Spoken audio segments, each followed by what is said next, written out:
안녕하세요. 한 번에 합격한다. 원샷 원킬 전산회계입니다. 이번 강좌는 87회 전산 세무위급 기출문제를 풀이할 수 있도록 하겠습니다. 자, 1번 문제를 풀기 전에 제가 살펴봤더니 86회였습니다. 86회부터 출제위원이 바뀌지 않았나는 생각이 듭니다. 86회 때 한 50% 바뀌었고요. 87회 때 완전히 전체 출제위원이 다 바뀌었다라는 생각을 가지게 됩니다. 이유는 우리 이론 문제는 별반 차이가 없게 출제되고 있는데요. 86회 때부터 실무 문제가 기존에 있는 똑같은 유형으로 출제가 되는 것이 아니라 유형이 조금 다르게 출제가 되고 있습니다.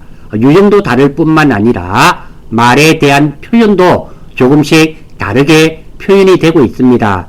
따라서 기출문제를 공부하시는 분은 과거의 기출문제 풀이하는 것 맞습니다.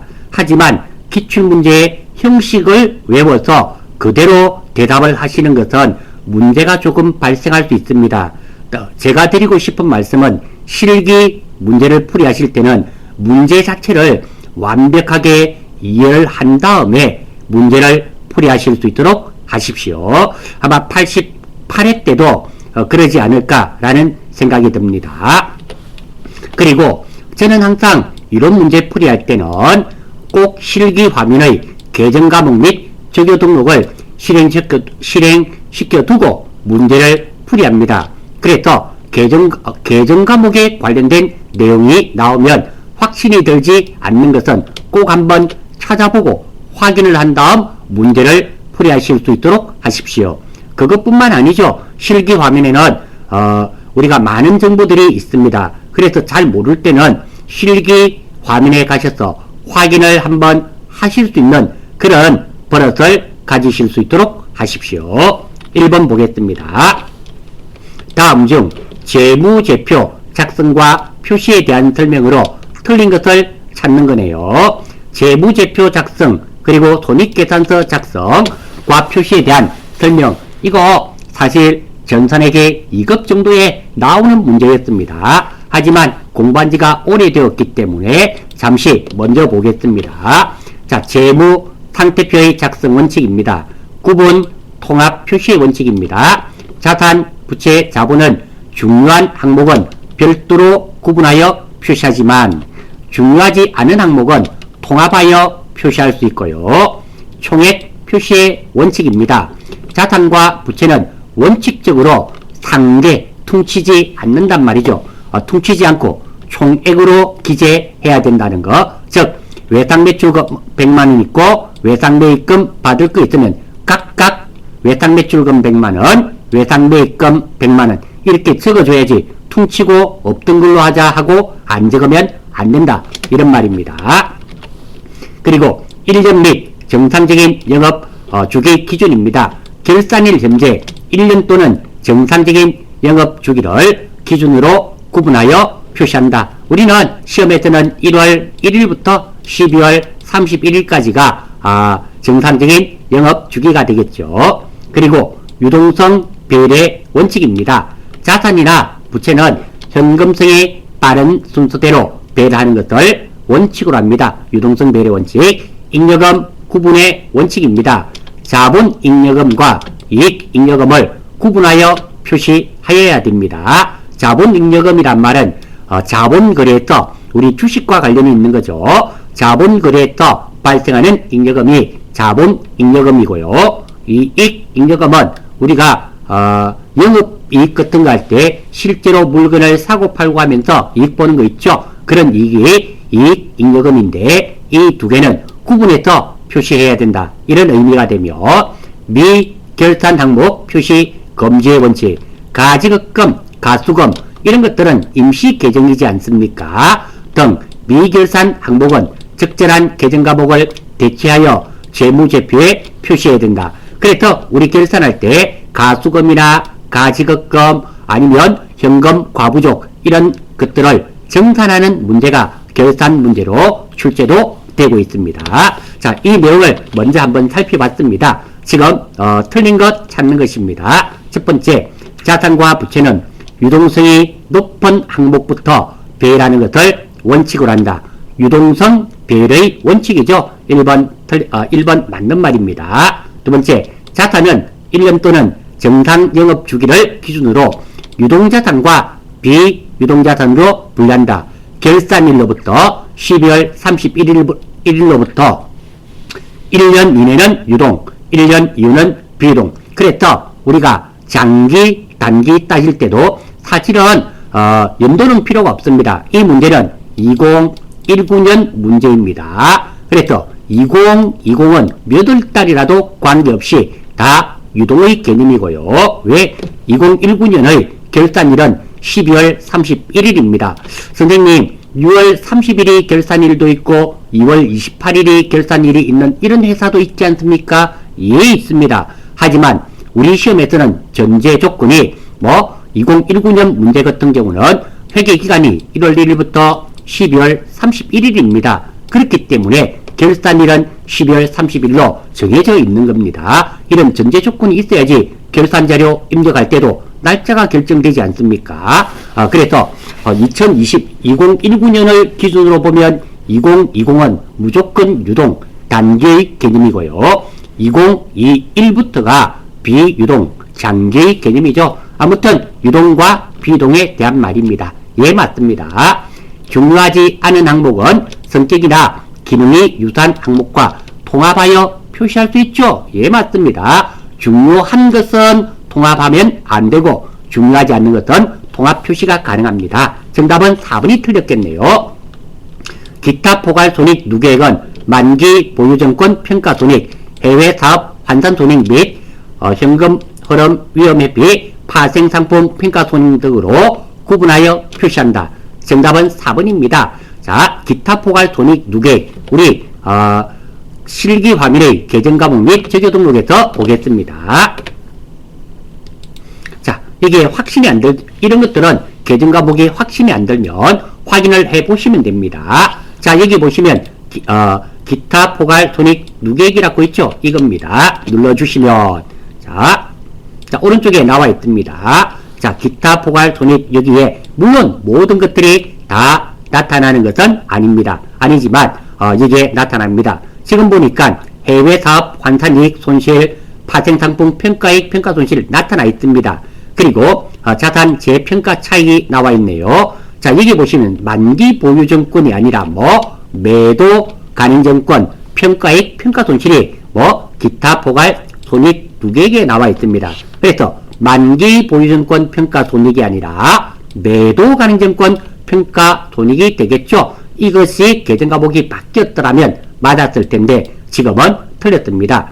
1번의 정답은 4번이 되며 4번인 이유는 기타 포괄 손익 누계액은 매도 가능증권 평가 손익과 해외 사업 환산 손익 그리고 파생상품 평가 손익인데요. 이것들은 실기 화면을 계정과목 및 적용 등록에서 찍어보시면 이렇게 나타나 있는 것이 확인이 가능합니다. 그래서 이 문제를 잘 모르신다 하더라도 사실 1번 문제는 틀리셔서는 곤란한 문제다. 왜? 이런 문제 풀 때 계정과목 및 적용 등록을 실행시켜 두셨더라면 별 문제 없이 맞추셨으리라 생각이 되고요. 여러분들도 혹시 이것을 놓쳤다면 이런 내가 문제점이 있구나 발견하셔서 앞으로 잘 풀이하시면 됩니다.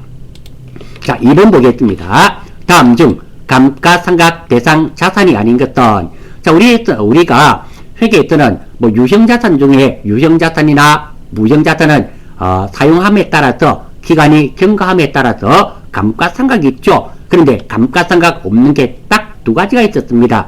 토지와 건설 중인 자산은 감가상각비가 없습니다. 감가상각이 없고 언제부터 자산이 사용 가능한 때부터 하기 때문에 아직 완공되지 않은 건물은 감가상각 대상이 아닙니다. 즉 건설 중인 자산은 감가상각 대상이 아니란 말입니다. 이 문제는 토지와 건물을 찾아란 말이죠. 일시적으로 사용 중지 상태인 기계장치 시간이 지나면 감가상각이 발생됩니다. 할부로 구입한 차량 운반구, 할부로 샀던 현금으로 줬던 내 거지 않습니까? 감가상각 발생합니다. 답은 3번이네요. 사업으로 사용하기 위해 건설 중인 건물, 이렇게 건설 중인 건물이 무엇이 된다? 건설 중인 자산이 되겠습니다. 건설 중인 자산은 사용 가능한 때부터 상각을 시작합니다. 즉 다시 말해서 건물이 완공되었을 때부터 감가상각이 있습니다. 그래서 정답은 3번이 되고요. 정부 보조금으로 취득한 기기장치도 유형자산이죠. 감가상각이 있습니다. 따라서 정답은 3번이 되겠습니다. 주우연의 단기 매매 목적으로 취득한 유가증권의 취득 및 처분 내역은 다음과 같다. 2019년 우연의 손익계산서에 보고될 유가증권의 평가손익은 얼마인가? 처분 손익이 아니라 평가익, 평가손실은 얼마인가? 주우연의 결산일은 12월 31일이며 시가를 공정가액으로 본다. 참고로 공정가액이란 말은 우리가 사고 싶을 때 살 수 있는 가격, 팔고 싶을 때 팔 수 있는 가격, 즉 시장가치를 말하죠. 한번 보겠습니다. 19년 2월 15일 날 샀네요. 1주당 액면금액 4,000원인 자 단기 매매 증권이니까 단기 매매 목적이니까 단기 매매 증권이며 자 남회사 주식은 뭐 액면가는 필요가 없습니다. 됐고요. 필연의 주식 회사 이름도 별 필요가 없죠. 20주를 주당 15,000원에 취득을 했네요. 15만원에 취득했습니다. 현금 주고 샀다고 가정하겠어요. 20 곱하기 15만원이 되니까 단기 매매증권 300만원이 될 것이며 현금을 주었다고 가정하겠습니다. 그러면 현재 단기 매매증권 20주를 가지고 있고요. 총 금액은 얼마다? 300만원입니다. 두 번째 10월 20일입니다. 필연의 주식 6주를 22만원에 처분했네요. 우리가 주당 15만원짜리인데 22만원이니까 주당 7만원이 올랐죠. 7만원이 올랐고 6개니까 6, 7이 42, 6, 7이 40입니까? 42만원 이익 받나요? 다시 한번 볼까요? 자, 단기 매매증권 15만원에 샀는데 자 22만원에 6주를 22만원에 처분을 했습니다. 그러면 15만원, 7만원 다음에 22만원이네요. 6, 7이 42, 42만원 되겠죠. 자, 한번 보겠습니다. 일단 현금은 얼마 받았는가 봐요. 6 곱하기 얼마? 22만원 하니까 13만 2천원 현금 받았다 가정하겠습니다. 단기 매매 증권은 얼마짜리 줬는가 봐요. 취득원가가 15만원이니까 15만원 곱하기 6주 하니까 90만원이네요. 90만원. 그리고 단기 매매 증권 처분이익이 90만원이 아니네요. 제가 적으면서 잘못 적었습니다. 이익 받네요. 자, 132만원이니까 얼마 이익 받습니까? 90만원 빼면 42만원 이익 받네요. 이거 좀 고쳐 주십시오. 대단히 죄송합니다. 42만원 단기 매매증권 처분이익이 발생했습니다. 그러면 이때까지 단기 매매증권 15만원짜리 몇 주가 남았습니까? 14주가 남았네요. 왜? 20주를 샀는데 20주를 샀는데 6주를 팔았으니까 14주 남았습니다. 이거의 취득원가는 주당 15만원입니다. 19년 12월 31일 필린의 주식의 시가는 주당 13만원이네요. 2만원 내렸네요.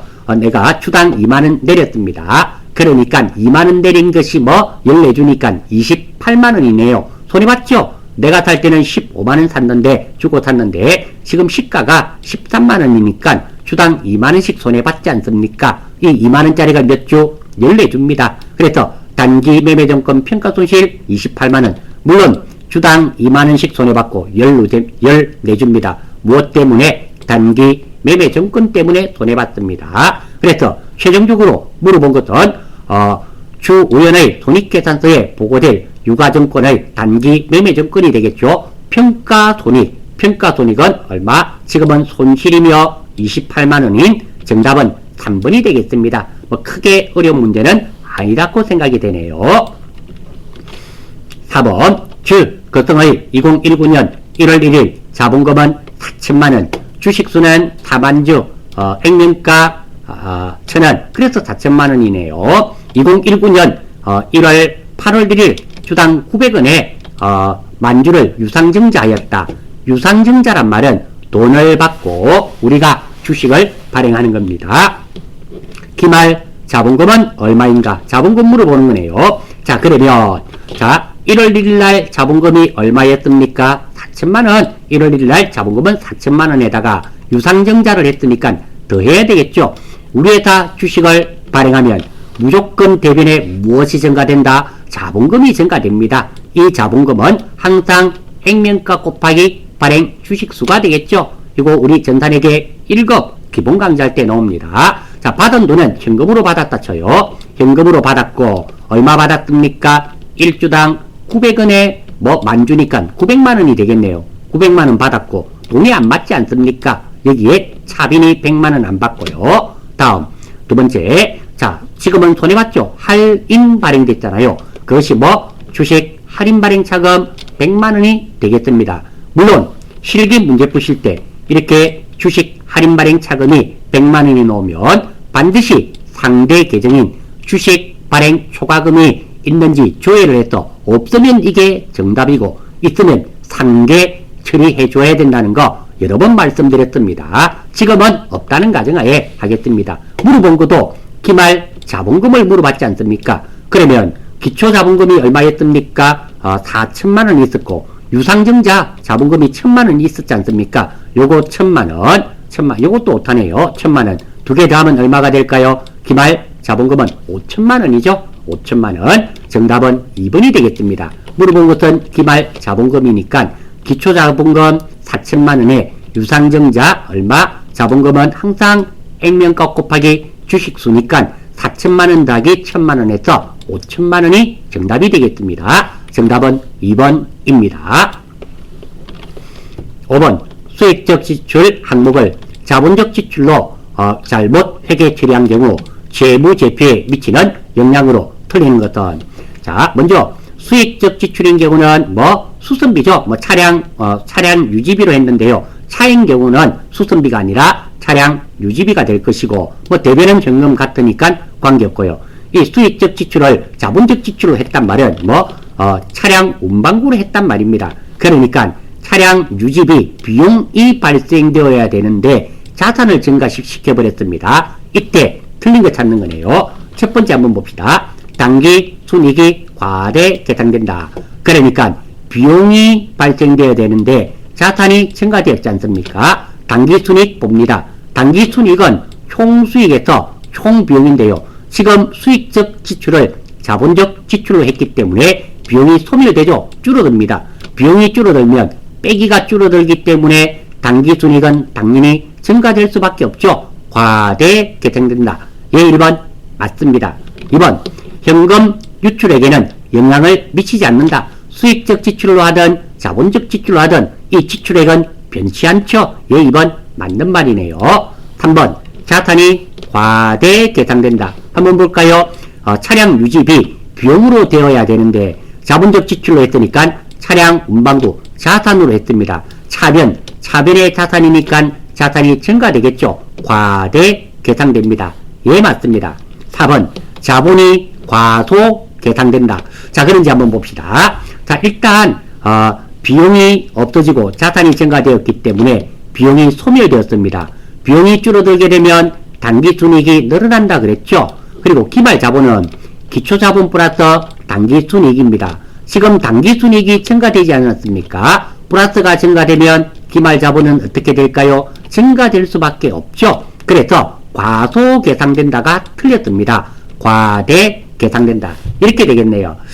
이게 혹시 틀리신 분은 속이 상하실지는 모르겠지만 이거 전산회계 2급이나 2급에서 주로 많이 나옵니다. 솔직하게 말씀드려서 전산회계 2급에서 많이 출제가 되고 있고요. 전산회계 1급에서도 간혹 출제가 되고 있는데, 자, 여러분들을 탓하자는 게 아닙니다. 자, 이것을 실수로 틀리신 분은 관계가 없습니다. 하지만 이 내용을 잘 몰라서 틀리신 분은 아직 이론 공부를 좀 많이 해주셔야 되겠다. 실무도 중요하지만 최소 전산 세무 정도 치시려면 이론은 실력으로 10개 가까이는 맞춰주셔야 됩니다. 그런데 이런 문제는 전산회계 2급에도 출제되는 이런 문제입니다. 그 말은 기본적으로 출제자가 이 문제는 먹으세요. 하나 맞추고 들어갔어요. 이런 문제인데 틀렸단 말이 되며, 이 문제를 몰랐단 말은 좀 이론에 많이 약하다, 약간 약한 것이 아니라 많이 약하며 이론 공부를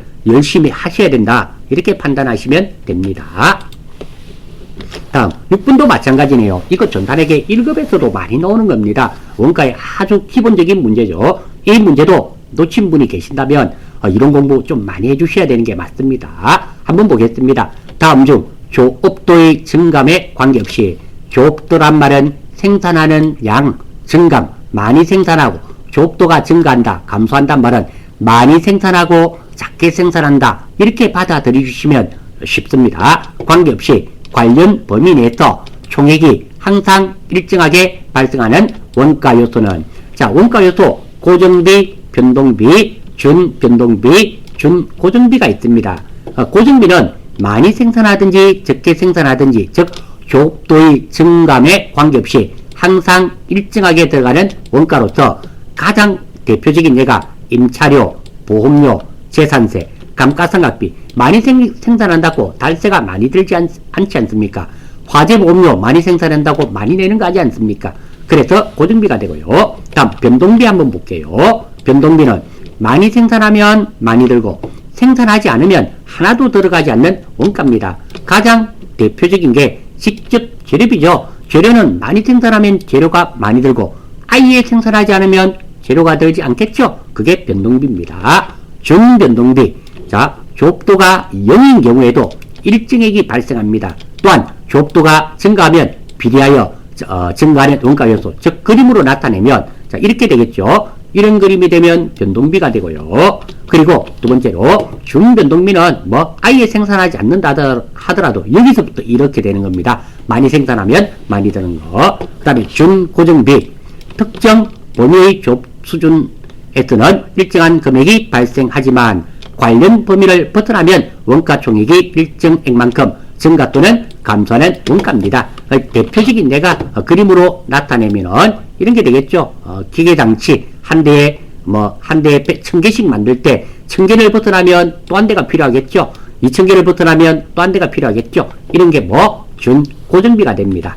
지금은 조업도의 증감에 관계없이 총액이 항상 일정하게 발생하는 것은 무엇이 된다? 고정비, 보기 4개 중에서 고정비를 찾아란 말입니다. 수도광열비, 준변동비입니다. 직접 노무비는 변동비의 가장 대표적인 거죠. 동력비, 전력비도 변동비 정도 될 수 있고요. 임차료, 고정비가 되겠죠. 따라서 답은 고정비는 4번이 되겠습니다. 그리고 제가 동력비를 전력비 있죠. 변동비 했는데요. 사실 이것도 준변동비에 가깝습니다. 왜냐하면 우리가 전기요금도 기본요금이 있죠. 기본요금은 어느 정도 내고 그리고 많이 쓰면 많이 되기 때문에 변동비보다는 동력비는 준변동비로 해주시는 게 좋겠네요. 아무튼 정답은 4번이 되겠습니다. 이 내용 꼭 좀 기억해 주시기를 바랍니다. 자주 출제되고 이런 문제는 사실 놓쳐서는 안 되는 그런 소중한 문제가 되겠습니다. 다음 자료를 이용하여 개별 원가 계산으로 직접 노무원가를 계산하면 얼마인가? 자, 제조간접원가는 직접 노무시간의 120%이다. 직접 재료원가는 90만원, 제조간접비는 120만원이다. 이래 됐네요. 자, 이런 말들이 들어가는 것은 우리 단기 총제조원가입니다. 단기 총제조원가는 직접 재료비 플러스 직접 노무비 플러스 제조간접비가 됩니다. 그런데 지금은 이 문제에서 단기 총제조원가가 안 주어졌습니다. 주어졌었더라면 이 X는 바로 구해지겠죠. 요 돈에다가 요 돈 더해서 빼버리면 돈이 나옵니다. 근데 이게 없습니다. 그래서 문제에서 하나 힌트를 줬네요. 제조간접원가는 직접 노무원가의 120%다. 그리고 제조간접원가는 얼마다? 120만원이다. 즉 다시 말해서 직접 제조간접비가 120만원입니다. 그런데 이거 나누기 120%니까 1.2가 직접 노무비가 된단 말이죠. 그러면 100만원이 되겠네요. 정답은 2번이 되겠습니다. 이 문제도 크게 어려운 문제는 아니고요. 원가 계산, 혹시 원가 계산은 이런 방법이 조금 힘드시면은 제가 전산회계 1급 기본 강좌에 원가 회계 부분을 녹화해 둔 게 있습니다. 그거 한번 보시고 이런 원가를 보시면 원가 문제는 거의 다 맞추신다 생각하시면 돼요. 시간으로 따지면 한 3시간 정도 되는지 제가 지금은 정확하게 기억이 안 나는데요. 조금 급하시더라도 한 3시간 정도는 시간 내셔서 원가에 대한 기본 강좌와 그리고 기출 문제들 제가 이론 문제들 한 40개인가 50개인가 풀어놓은 게 있습니다. 그거 한 번만 보시면 이런 문제는 다 맞추실 수 있습니다. 참고하실 수 있도록 하십시오. 자, 8번 문제 보겠습니다. 정상원가 제도 하에서 제조간접비의 배부 차이를 총원가 기준법 또는 비례배부법이라고도 해요. 으로 조정하고 있으나 만약 배부 차이 전액을 매출원가에서 조정한다면 매출 총이익의 변화에 대한 설명으로 올바른 거, 맞는 거 찾는 거네요. 자, 정상원가 제도는 제가 기출문제에서 많이 보지는 못했던 것 같습니다. 그리고 총원가 기준법, 즉 비례배부법과 매출원가 조정법에 대해서 각각에 대해서 우리가 먼저 알고 문제를 풀이할 수 있도록 하겠습니다. 먼저 정상원가를 채택하는 이유가 있어요. 첫 번째는 원가 계산 지연을 방지하기 위해서입니다. 자, 이게 무슨 말이냐면 우리가 매출원가를 계산할 때는 직접 재료비, 직접 노무비, 그리고 제조 간접비가 있습니다. 이 제조 간접비를 배분법에 의해서 배분을 하게 되는데요. 문제가 어떤 거냐면 이 제조 간접비가 기말에 가서 확인이 가능하다는 겁니다. 그러면 우리가 1년 동안 1월 달에도 제품 만들고 3월 달, 5월 달에 제품을 계속 만들어낼 겁니다. 자, 이 제조 간접비가 있어야지만 매출 원가가 구해지지 않습니까? 자, 이게 언제 제조 간접비가 결정이 나는가 하면 기말에 가야지만 결정이 나요. 여기서 문제가 하나 발생한단 말입니다. 그러면 기존에 만든 이 제품들은 어떻게 할 건데 원가가 없으면 판매가가 결정나지 않지 않습니까? 판매가는 원가 플러스 판매비와 관리비 플러스 판매이익이 돼야 됩니다. 원가가 일단 구해져야지만 거기에 판매비와 관리비 그리고 판매이익을 더해서 매출가가 판매가가 결정되는데요. 기말에 가서 이 제조 간접비가 구해지니까 이것들을 기존에 만든 것들은 판매가가 구해질 수가 없고 즉 팔 수가 없다라는 겁니다. 이런 문제가 있습니다. 이럴 때 어떻게 하는가 하면 정상 개별 원가 채택 방법에서는 직접 재료비, 직접 노비, 제조 간접비가 있다면 이 제조 간접비를 임의로 우리가 몇 년 동안 제품을 생산하다 보니까 얼마씩 들더라 해서 배분을 해버립니다. 그러면 원가가 구해질 수 있고 그러면 기존에 만든 것들도 판매가가 결정이 나고 판매가가 결정되니까 팔 수가 있는 거잖아요. 이러한 문제점을 해결하기 위해서 정상 원가 제도를 채택하고 있습니다. 즉 판매 가격에 원가 반영하는 것을 지연을 방지하기 위해서 기존에 만든 제품들도 팔 수 있습니다. 이래서 정상원가 제도를 채택하고 있고요. 두 번째로는 제조원가의 변동성입니다. 가장 대표적인 예가 냉난방기가 되는데요. 동일 제품이 계절적 요인으로 원가가 달라지는 문제점을 극복하기 위해서입니다. 냉난방기 기기뿐만 아니라 우리 아이스크림도 마찬가지겠죠. 아이스크림을 만들 때 여름에 만들어서 파는 것과 겨울에 미리 만들어 놓는 것은 이게 구입가가 원재료 구입가가 당연히 달라지지 않습니까? 가장 대표적인 예가 우리가 패딩을 하나 구입한다고 가정을 해요. 패딩을 살 때 겨울 초입에 사는 것이 가장 싸게 살까요? 겨울 끝나고 봄 시작될 때 사는 것이 가장 싸게 살까요? 봄 시작될 때. 왜? 이거 이미 만들어 둔 것들 재고가 되니까 싸게 팔지 않습니까? 초입에는 신상 이런 것들은 할인을 잘 안 하지 않습니까? 하지만 2월 상품은 많이 싸죠. 그 이유가 마찬가지입니다. 이렇게 계절적 요인에 의해서 제조 간접비가 달라진다라는 거예요. 이런 것들을 극복하기 위해서 정상원가 제도를 채택하고 있습니다. 채택 이유 먼저 알아주시고요. 두 번째, 제조 간접비 배부 차이를 기말에 가서 조정을 합니다. 조정하는 방법이 세 가지가 있어요. 매출원가 조정법 문제에 나왔죠. 비례 배분법도 있고요. 영업의 손익법 이렇게 세 가지가 있는데요. 이게 영업의 손익법은 많이 쓰지는 않지만 우리 문제와도 관계없고 한번 보겠습니다. 제조간접비 배부 차이가 영업활동과 관련이 없는 비정상적인 경우에 사용하기 때문에 영업의 손익에 가산하고 빼기도 하고 이렇게 합니다. 그래서 이거는 우리 해당 사항이었고요. 문제에서 지금 무엇을 했습니까? 문제에서 현재 비례 배분법을 사용하고 있는데 이것을 매출원가 조정법으로 했을 때 어떻게 되느냐 이 말입니다. 한번 보겠습니다. 이것도 사실은 비례 배분법 또는 총원가 요소별 배분법이라 하는데 비례 배분법이라는 말 자체에 의미가 숨어 있다라는 거예요. 이게 공식이 있습니다. 공식을 외우시려면 참 힘듭니다. 물론 제가 공식은 적어두지 않았습니다. 왜? 저도 외우지 않고 있거든요. 외우실 분은 공식 제가 적어드릴 수 있는데 외우지 않습니다. 기억도 잘 안 나고요. 말 그대로 비례하게끔 배분합니다. 자, 한번 생각해 봅니다. 자, 지금 100만원이 작게 배부됐네요. 이거 배부가 돼야 됩니다. 어떻게? 요거 전체 비율에 따라서 아무 때나 배부하면 안 되겠죠. 비율에 따라서 이 100만원을 배부해주면 됩니다. 그래서 비례 배분법입니다. 한번 보겠습니다. 자, 배부될 금액은 얼마다? 100만원이다. 자, 비율을 한번 봅니다. 이 원가 3개가 총 금액이 얼마입니까? 500만원 아닙니까? 500만원인데 기말 제공품이 차지하는 비율은 얼마?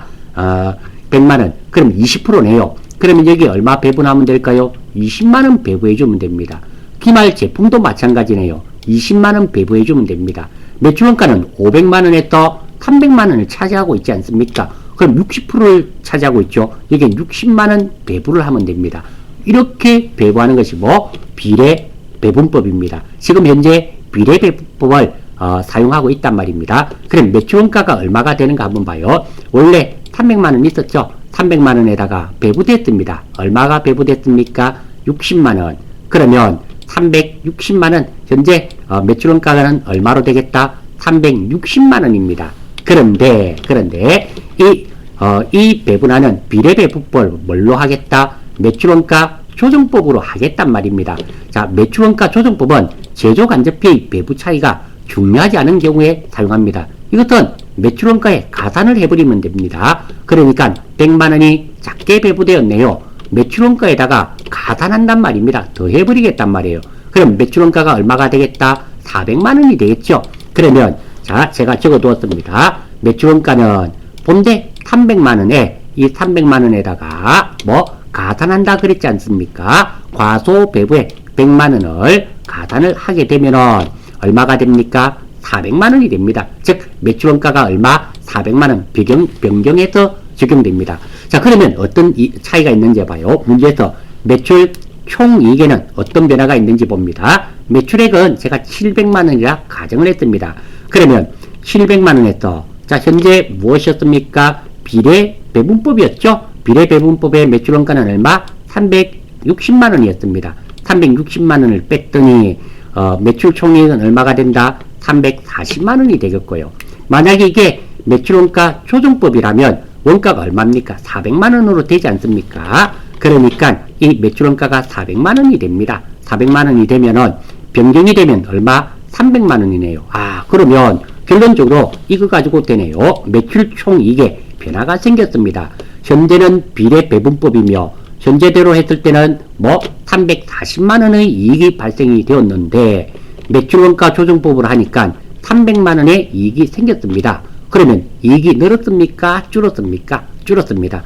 감소되었죠? 얼마 감소되었나요? 40만원 감소되었네요. 따라서 정답은 1번 40만원이 감소되었습니다.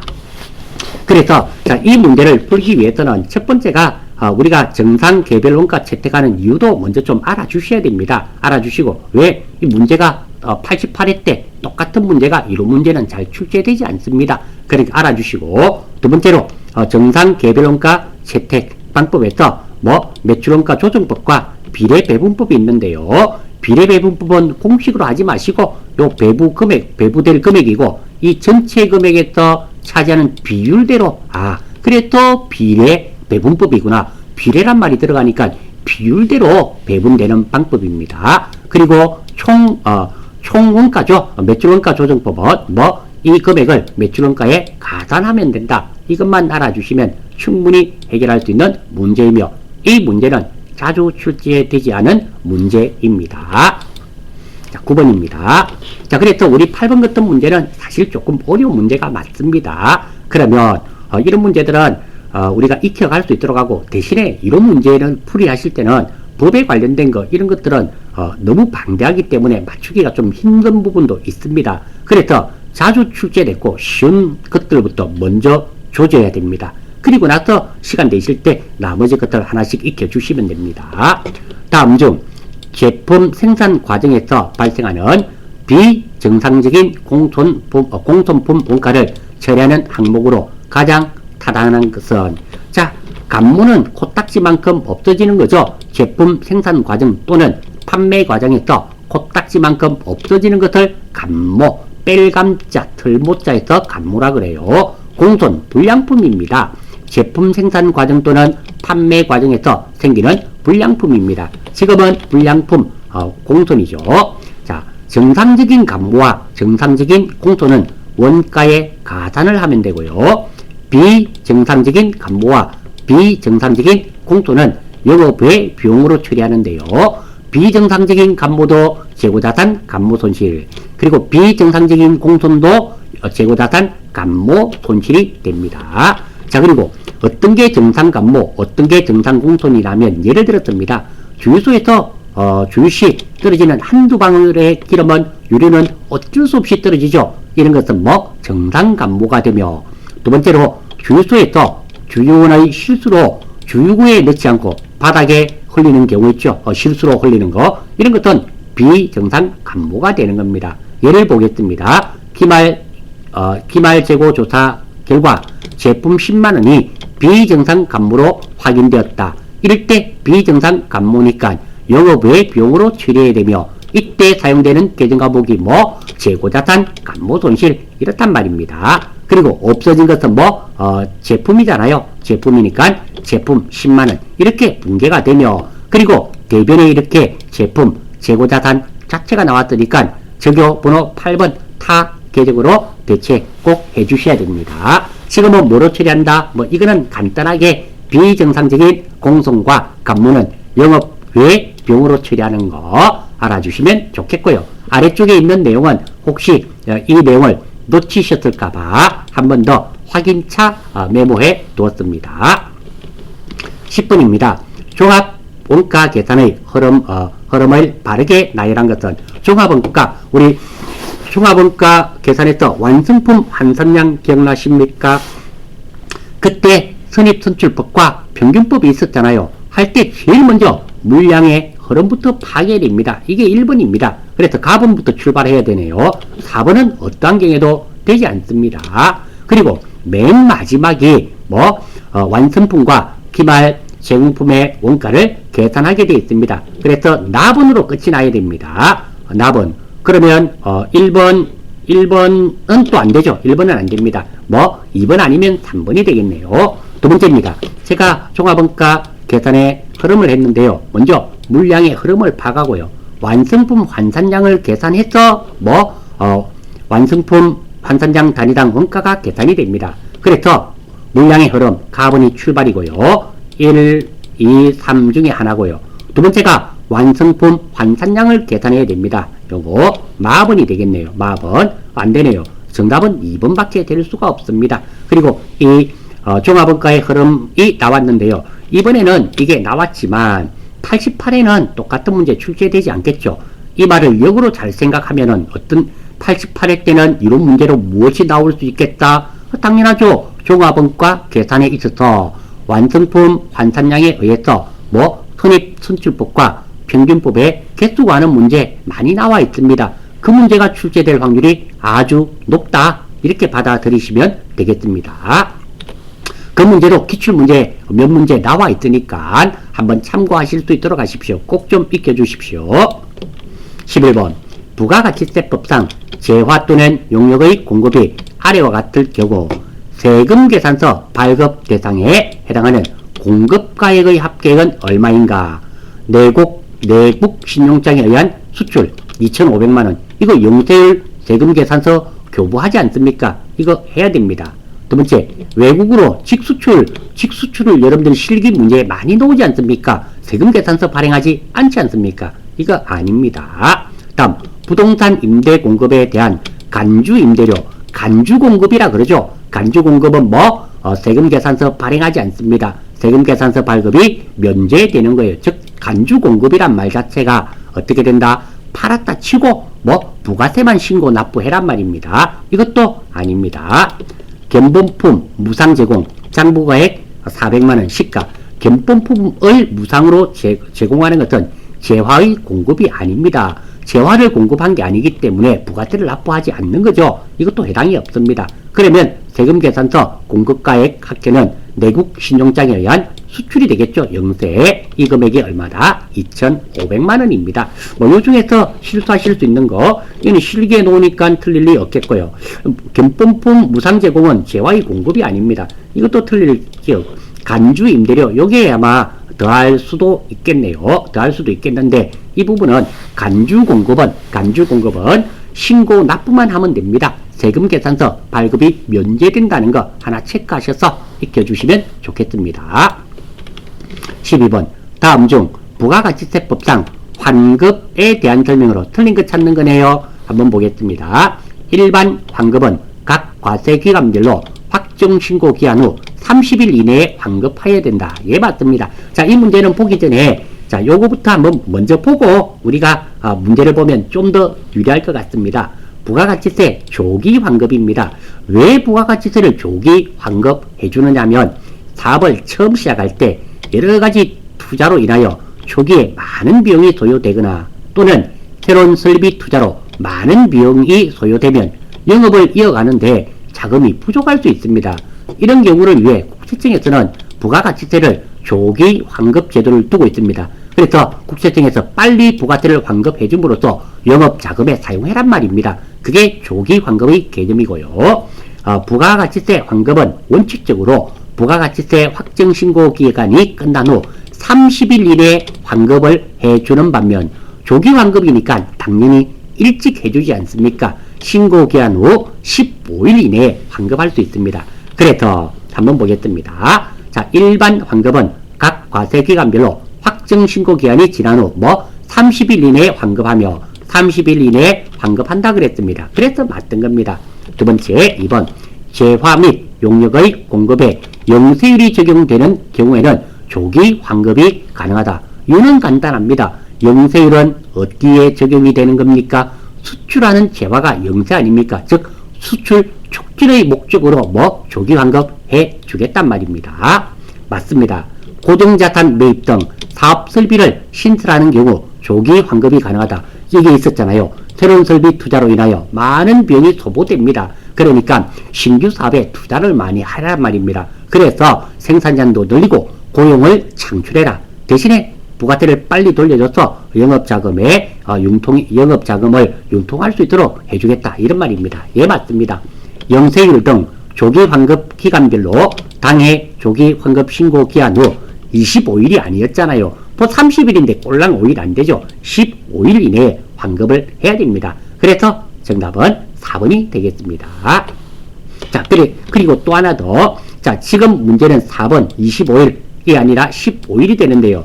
부가가치세 조기 환급을 왜 해주는가도 좀 알아주셔야 됩니다. 그래서 다시 말씀드리지만 86회부터 출제위원이 좀 바뀌었습니다. 물어보는 포인트가 조금씩 바뀌어지고 있어요. 그거 잘 아셔야 됩니다. 그렇다면 과거에는 12번처럼 나왔었습니다. 하지만 미래는 안 그럴 수도 있다. 포인트가 달라지고 있더라. 왜 조기 환급을 해주는가? 이런 원인도 좀 알아주십사는 의미로 제가 메모해 두었습니다. 자, 다음 중 부가가치세법상 공급 시기가 잘못된 것은, 자, 이거는 한번 보겠습니다. 첫 번째, 상품권 등을 현금 또는 외상으로 판매한 경우 상품권 등이 현물과, 그렇죠, 상품권은 판매 시점이 아니라 그 상품권이 현물과 교환되는 시점입니다. 재화가 실제로 인도되는 때, 예, 맞습니다. 중간 지급부로 재화를 공급한 때, 재화가 인도되거나 이용 가능하게 된 때가 아니라 대가의 각 부분을 받기로 한 때 그만큼 팔린 거죠. 그래서 2번 틀렸습니다. 정답은 2번이고요. 현금 판매든 외상 판매든 할부 판매의 경우는 재화가 인도되거나 이용 가능하게 된 때에 맞습니다. 직수출 및 중개무역 방식의 수출의 경우 수출 재화의 선적일, 항상 우리 선적지 인도 조건 기억나시죠? 선적일에 팔린 거로 보겠단 말입니다. 따라서 정답은 2번이 되며, 자, 우리 부가세에 관련된 거 제가 정리를 한번 해두었습니다. 부가가치세법입니다.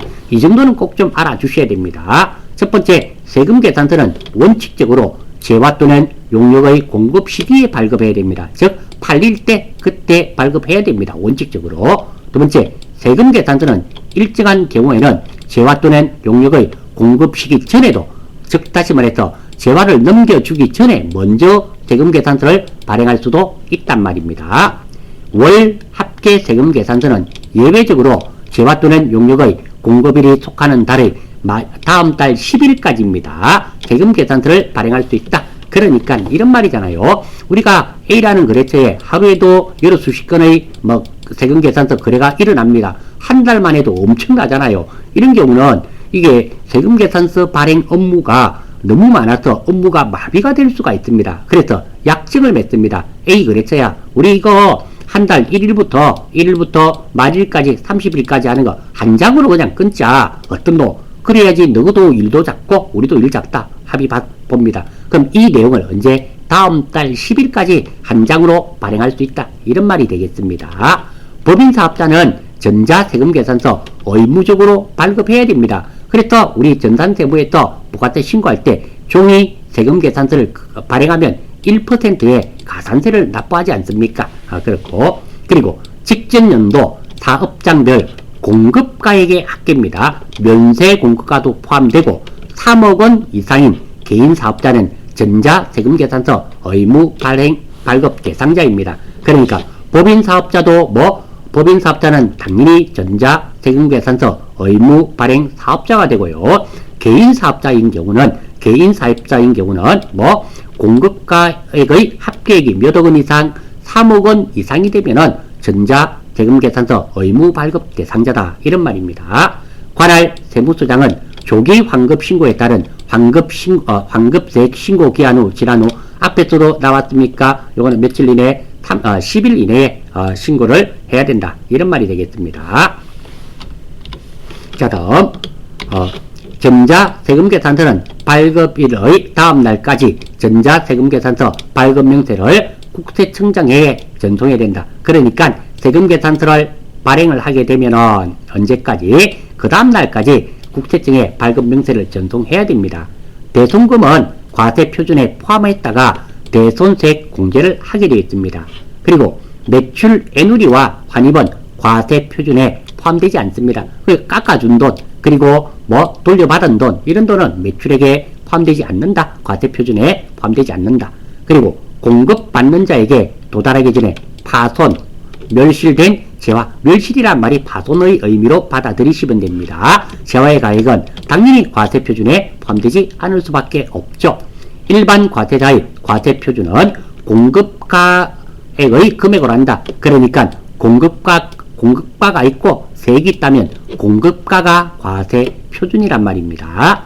경우에 따라 매입자 발행 세금계산서를 발급 가능하고요. 지연대가로 받는 연체이자는 과세표준에 포함하지 않는다. 자, 여기서 이자인데요. 자, 지연, 우리가 늦게 받으면 3일 늦었다, 5일 늦었다 하면은 이자를 받지 않습니까? 이 연체금에 따른 이자는 과세표준에 해당되지 않지만 우리 할부 판매는 상당 기간이니까 이자가 포함됐죠. 그리고 이 이자는 과세표준에 포함합니다. 그래서 지연, 조금 늦게 받는 연체이자는 과세표준에 포함하지 않지만 할부 판매에 따른 이자 있죠. 이는 그 금액이 상당합니다. 그래서 그것은 과세표준에 포함한다. 알아주시고요. 그리고 사업자 등록이네요. 사업자는 원칙적으로 사업장마다 사업 개시일부터 20일 이내에 사업자 등록을 신청해야 됩니다. 그리고 사업자는 사업자 등록의 신청을 사업장 관할 세무서장이 아닌 다른 세무서장에게도 할 수 있습니다. 그러니까 창원 세무서장, 내가 창원에 살고 있는데요. 창원 세무서장에만 신청할 것이 아니라 양산 세무서에서 사업자 등록증 발급 신청해서 발급받을 수도 있다 이런 말입니다. 사업장이 둘 이상인 사업자는 사업자 단위로, 자, 사업장이 둘 이상인 경우는 각 사업장마다 원칙대로 해야 되지만, 하지만 사업장이 둘 이상인 사업자는 사업자는 사업자 단위로 해당 사업자로부터 본점 또는 주관할 세무서장에게 등록하여 신청할 수 있단 말입니다. 사업자 단위 사업자라 그러는데요. 이게 무엇이냐면, 내가 사업장이 5개가 있습니다. 5개가 있으면 원칙적으로 각 사업장마다 사업자 등록증을 내야 됩니다. 내어야 되는데 사업자 등록번호도 다 다르지 않습니까? 그래서 이렇게 하지 않고요. 사업자 등록번호 하나를 가지고 여기도 쓰고 여기도 쓰고 여기도 쓰고 여기도 쓰고 여기도 쓰고 이렇게 하는 것들 사업자 단위란 말을 쓰게 됩니다. 신규로 사업을 시작하려는 자는 사업 개시일 전이라도 사업자 등록을 당연히 할 수 있다. 맞죠? 왜냐하면 사업자 등록을 신규 사업자 등록을 낸단 말은 뭐예요? 앞으로 성실하게 국세청 입장에서는 세금을 납부하겠단 말이지 않습니까? 그러니까 안 내어줄 이유가 없다라는 겁니다. 그런데 하고 나서는 20일 이내에 반드시 해야 된다. 왜? 20일이 넘으면 이 사람은 사업자 등록증 안 내고 사업에서 수익을 떼먹겠다 이런 판단을 가질 수 있죠. 그래서 그렇습니다. 면세 사업자는 부가가치세법상의 사업자가 아니다. 자, 우리가 오해하셔서는 안 됩니다. 면세 사업자가 사업자는 아니다. 이 말은 틀린 말입니다.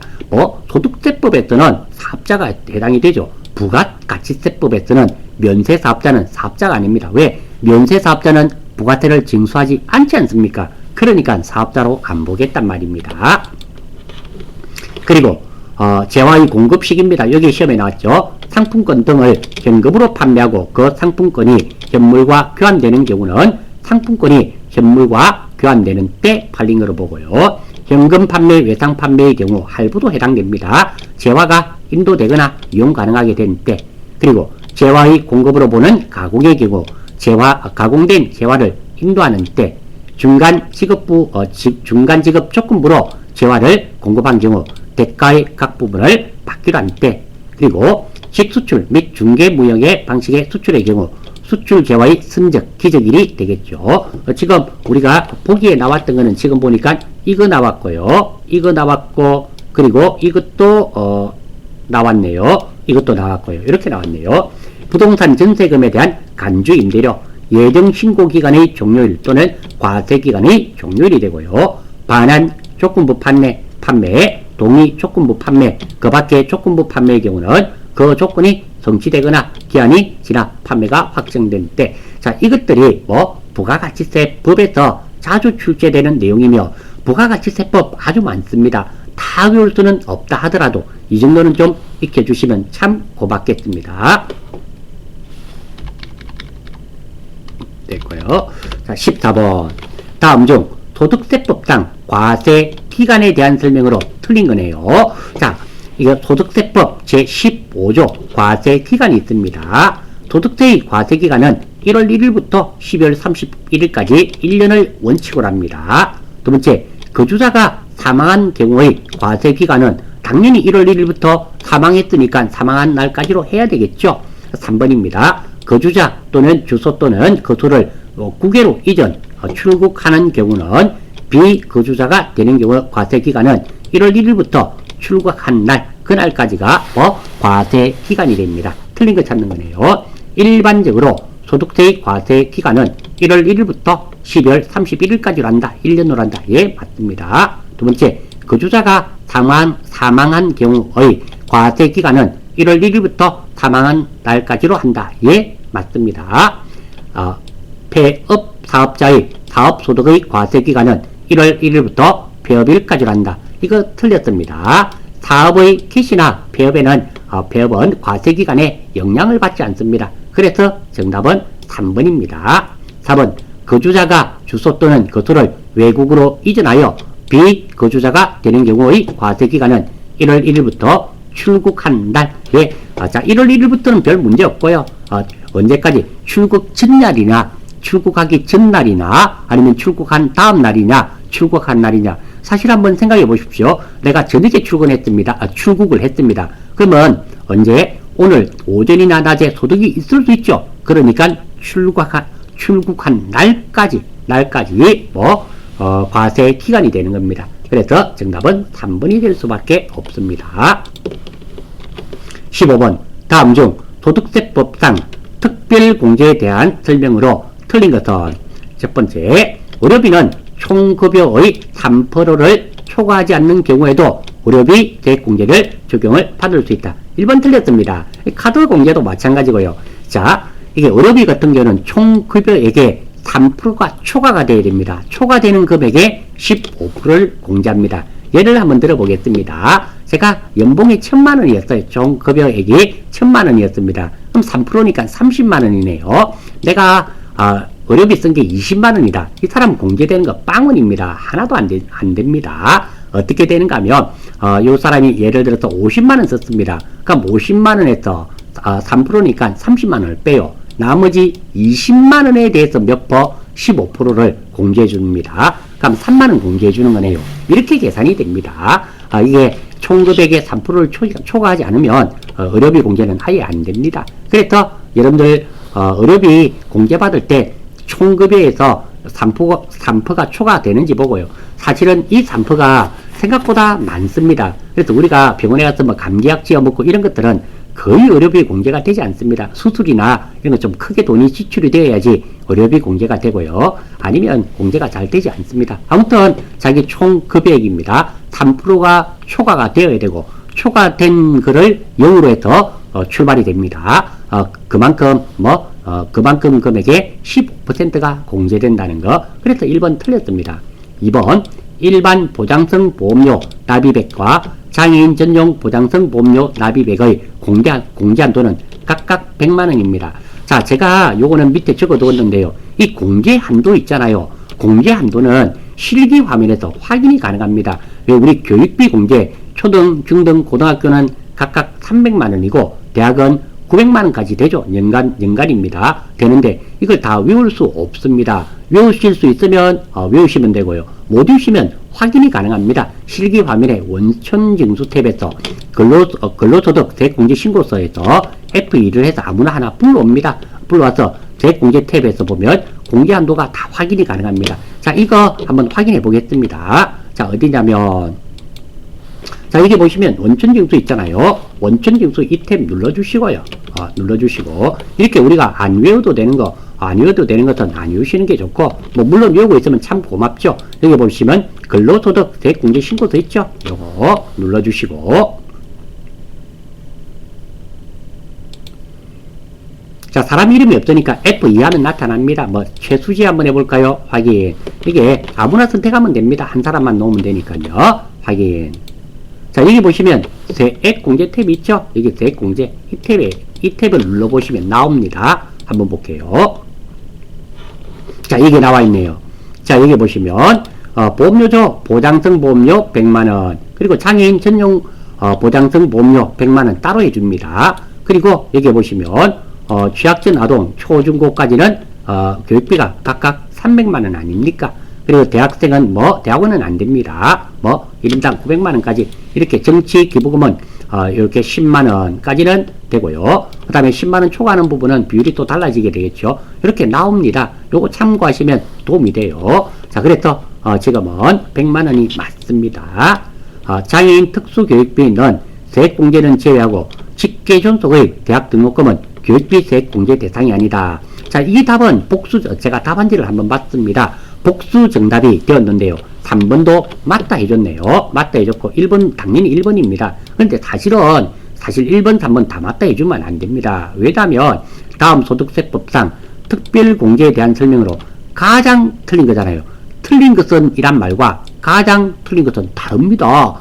틀린 것은 하면 1번, 3번이 틀린 게 맞아요. 하지만 가장 틀린 것은 아예 틀린 겁니다. 틀린 것 중에서도 더 나쁘게 틀린 거, 나쁜 사람 중에서도 더 나쁜 거, 이거 찾아란 말입니다. 하나밖에 없죠. 그런 거는. 가장 나쁜 것은 1번입니다. 왜냐하면 이 부분입니다. 직계존속의 대학 등록금은 교육비 세액공제 대상이 아니다. 맞아요. 직계존속 우리나라는 아직까지 유교 사상입니다. 유교 사상에서 별 말이 없으면 유교 사상이 적용이 되죠. 웃 어른 공경하고 뭐 이런 말이 있잖아요. 그게 유교 사상 아닙니까? 그래서 우리가 교육은 부모가 자식을 시키는 거지 자식이 부모 교육을 시키지 않는다라는 겁니다. 그래서 직계존속의 교육비는 공개되지 않습니다. 당연히 이거 맞는 겁니다. 자, 이 문제가 제가 왜 맞다 해줬는지 곰곰이 생각을 해봤습니다. 이 말 표현이 좀 애매했어요. 장애인 특수교육비는 세액 공제는 제외하고, 예, 다만 부모라 하더라도 장애인 특수교육비는 세액 공제됩니다. 그런데 장애인 특수교육비 세액 공제는 제외하고 이래 돼 있어요. 그럼 이게 제외하고 이거 연결이 되니까 말이 앞뒤가 조금 문맥이 안 맞아서 맞다 쳐준 것 같아요. 맞다 쳐준 것 같고, 어쨌든 직계존속의 대학 등록금은 교육비 세액 공제 대상이 아닙니다. 이건 맞는 말이에요. 당연히 맞는 말이고, 왼쪽 말이 조금 문맥이 안 맞아서 애매해서 둘 다 맞다고 해준 건데요. 사실은 답이 하나다, 1번이다 라고만 해도 됐던 겁니다. 왜? 가장 틀린 거 아닙니까? 가장 틀린 건 이게 가장 틀렸고, 그나마 3번은 반팅이라도 맞았지 않습니까? 이게 맞다고 봐야 되는 게 아니라 1번, 3번 중에서 1번은 완전히 틀려버렸고 3번은 그래도 절반은 맞지 않습니까? 그래서 이게 3번은 하나고 1번이 정답입니다. 출제자도 사실은 1번을 답을 해달라 했던 것 같아요. 그런데 보니까 나중에 확인해 봤더니 이 말이 좀 애매해서 맞다 쳐준 것 같습니다. 아무튼 우리는 이렇게 익혀주시면 되겠습니다. 4번 근로소득이 있는 거주자가 항목별 특별공제, 항목별 특별세액 공제, 월세액 공제를 신청하지 않는 경우는 연 13만원의 표준공제를 적용한다. 이게 무슨 말이냐면 일단 맞는 말입니다. 자, 우리가 특별공제 항목도 있고요. 항목별 특별세액 공제도 있고 월세세액 공제가 있습니다. 이것들이 다 영인 사람도 있어요. 이게 얼마인지 몰라서 증빙수리를 못 내서 이런 사람들이 있습니다. 그런 경우는 그럼 빵이냐 하나도 공제 안 해주느냐 아닙니다. 따라서 거기에 증빙서류가 없어서 못 냈구나 해가지고 이런 것들의 공제를 하나도 안 받는 사람은 최소 13만원의 표준세액 공제를 적용을 해줍니다. 그러니까 13만원 빼주겠단 말이죠. 또는 내가 했는데 이거 더했더니 요거 3만원 요거 2만원입니다. 그럼 이거 5만원이잖아요. 5만원입니다. 그럼 5만원을 공제받느냐? 아닙니다. 두 개 중에 연 13만원보다 이게 많으면은 위에 걸 해주고요. 작으면 13만원을 공제해 줍니다. 그래서 본인한테 유리한 걸로 공제해 준다는 얘기가 됩니다. 예, 맞는 말입니다. 요 13만원은 좀 익혀 주셔야 되겠네요. 익혀 주시고, 이 13만원 같은 경우는 본인이 근로소득, 종합소득세 신고를 본인이 직접 해보신 분은 아마 아실 겁니다. 참고, 소득세법 52조 사망 1호에 의해 교육비 공제 대상을 열거했습니다. 즉 기본 공제 대상자인 배우자, 직계비속, 형제자매, 입양자 및 위탁 아동을 제한했습니다. 그리고 직계존속의 교육비는 공제 대상에서 제외했습니다. 즉 다시 말해서 이 말입니다. 여기 보면 직계존속의 교육비는 해준다 안 해준다? 안 해줍니다. 이게 열거되어 있는 게 요만큼 돼 있잖아요. 그래서 직계존속은 해당되지 않고, 다만 직계존속의 특수교육비, 장애인 특수교육비는 공제 대상에 포함이 됩니다. 요거 장애인 특수교육비는 세액 공제는 제외하고, 이 제외란 말이 좀 애매해서 그래요. 어쨌든 장애인 특수교육비 세액 공제는 해줍니다. 부모님이라 하더라도, 직계존속이라 하더라도 장애인 특수교육비는 세액 공제가 됩니다. 되고, 요거는 안 된다, 나머지는 안 된다, 이런 말인데, 이 제외란 말이 어떻게 받아들이는가에 따라서 보기가 조금 해석이 달라질 수 있기 때문에 애매해서 다 맞다 쳐준 겁니다. 요 참고는 제가 왜 이렇게 적어 두었는가 하면은, 이게 직계존속에 대한 교육비는 공제 안 된다는 거 알려드리기 위해서 제가 소득세법 52조 사망 1호 요거 한번 적어 두었습니다. 참고하실 수 있도록 하십시오. 자, 이번에 이런 문제 풀이하는데 시간이 조금 많이 소요되었네요. 죄송하고요. 힘내셔서 열공하시고 꼭 원샷 원킬 하십시오. 원샷 원킬 전산에게는 항상 여러분의 합격을 응원합니다. 수고하셨습니다.